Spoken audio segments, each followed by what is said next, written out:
Hello friends, in this video we will discuss how to make graphs uh, just to find the relationship between two variables in Stata.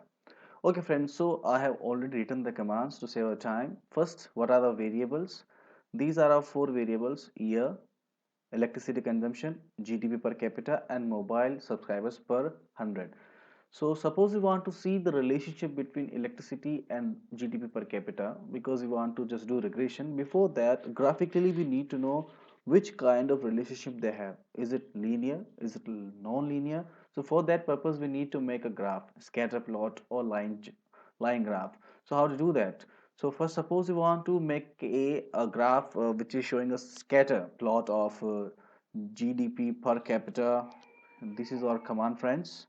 Uh, if I say we will use graph command, graph, then we want to make a two-way graph, so followed by two-way, and then make a scatter plot of it, so scatter, and name of the variables GDP per capita, GDPPC, and the electricity consumption. Enter.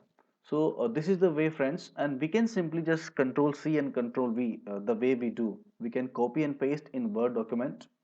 So we can see the relationship is almost quite linear between electricity consumption and GDP per capita in India. It seems from the data, it's quite natural. And we want to suppose we want to make a line graph, then how to do that?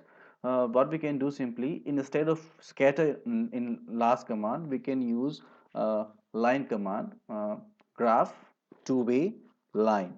So graph is command making a two-way with line chart. These are the name of two variables, GDP and electricity. Enter. So we can see this is the linear chart association we are seeing.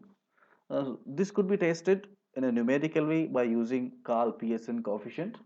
So this is the way, friend, we can make the graph and put in our journal paper the way we want.